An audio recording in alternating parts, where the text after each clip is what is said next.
Hello guys, how you doing? Hope you're alright. As I always do, got my notes written on the back of an envelope this time, and I will rattle through everything in chronological order as it happened and explain what I was thinking as we're going along. I just want to start off by saying, yes, we threw a lead away, and yes, there was a really dodgy reffing decision. However, a point from that game, if you didn't watch it, I think is an accurate representation, really, of the efforts. I think the point, it was a point gain more so than 2 points dropped.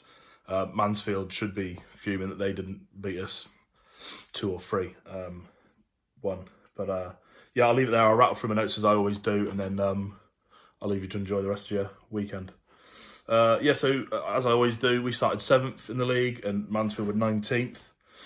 Gamble was on the bench, which was great news, and unfortunately he didn't come on, but there we go. Ledley was starting, which is good, I thought at the time.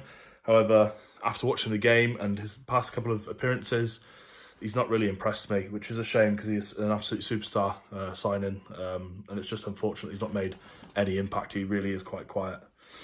2-minute silence was quite nice for Prince Philip if you're into that sort of stuff.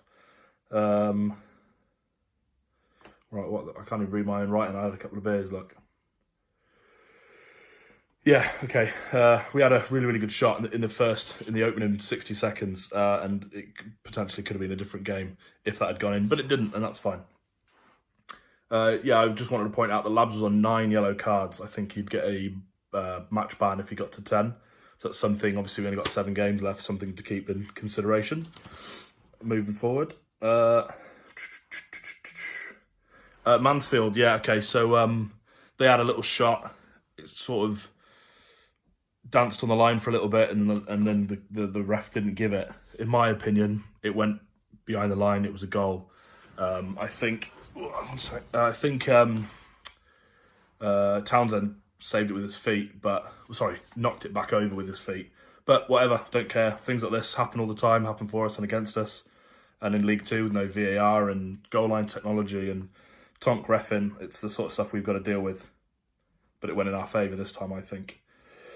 Open 10 minutes, we're pretty even. Dom Telford and Brian Taylor, were playing quite well. I was a bit sceptical because we haven't seen too much of Dom, and maybe some people think we've seen too much of Ryan Taylor. Apologies, my finger there.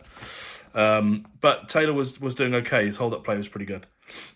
He was being a nuisance. And then sort of 10 minutes later, I wrote, he's now playing far too deep. At some points, he was back with blooming Ledley and Matty Dolan, which is obviously, but that's probably because he doesn't trust the midfield. He kept chasing balls back, you know. Then we had a Sheehan free kick, and Ledley nearly puts it in, but it did go just wide, which is unfortunate. 30 minutes in, started looking like our game. We were building attacking football really well. And at the half-hour point, we were looking like the team that was going to win it. Yeah, there you go. So then it comes to half-time, still 0-0. And I've written that feeling really confident, like it was going to be our game. And I said to my brother, as we usually watch it in FaceTime and all that sort of stuff, I think we're going to nick this 1-0, is what I said to him. And it would be an absolute... I assumed it would be like a little scrambly last-minute goal, which I'd absolutely take at this point, let's be honest. Then what did I say? Wouldn't mind seeing Gambin come on.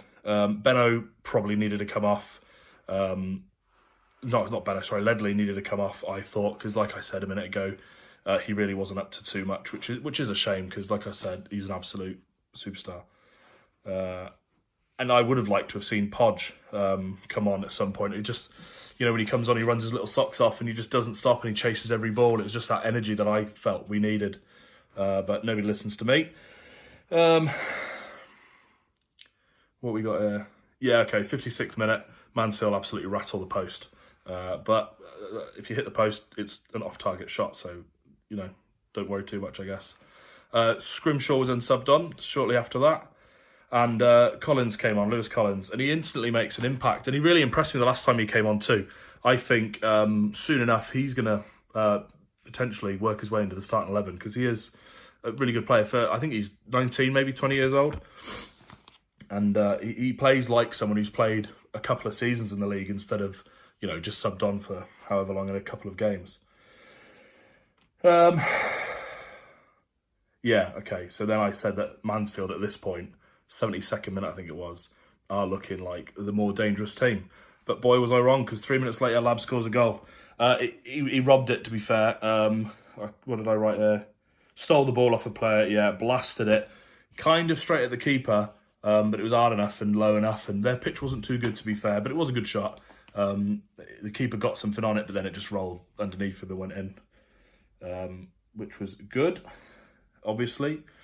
Yeah, 83rd minute, so, you know, a couple of minutes later, 8 minutes later, Shepherd had the ball in our box. He got fouled, hit the floor, Mansfield score. Ref doesn't give the foul, ref gives the goal, which was obviously really annoying.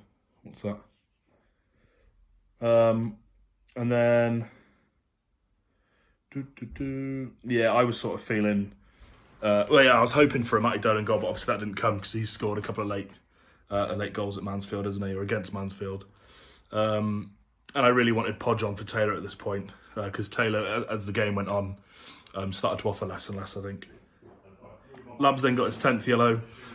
Labs just then got his 10th yellow card of the season, which means a ban. But at least it's good if we are going to the playoffs or whatever. At least it's good that we're getting them out of the way now instead of being banned for an away leg of a playoff or the final goal if we're going to get automatic promotion. Sorry, I'm walking about this. Somebody downstairs. Yeah, and that was it. That was quite late on. The problems of being tall. Look, that was quite late on, and then it ended 1-1, which is kind of what we deserved. Like I said a minute ago, it was unfortunate to lose. To lose the 2 points, but like I said, it's kind of what we deserved, I think. And a point is one step in the right direction. We finished 7th, and like I said, Mansfield will probably be more upset with us that it was only a draw. So we'll take it. And like Michael Flynn said, it could potentially be the most important point of the season, but we will see. Look forward to the next game, guys. Keep buying your iFollow stuff, because obviously money goes to the club. And yeah, cheers for watching. I look forward to seeing you next time. Ciao. Many thanks for watching the latest content on the Amber Army channel. Please make sure you leave us a like. Make sure you subscribe for more content, both for the neutral football fan and also plenty of Newport County. Even more Newport County content can be found on the club's iFollow channel on the link above. It is just £4.49 per month to subscribe to that service. And those of you feeling extra generous can also support us on Patreon on the link at the bottom there. That would be a monthly donation of your choice. Thank you again, make sure you've subscribed, and as always, up the county.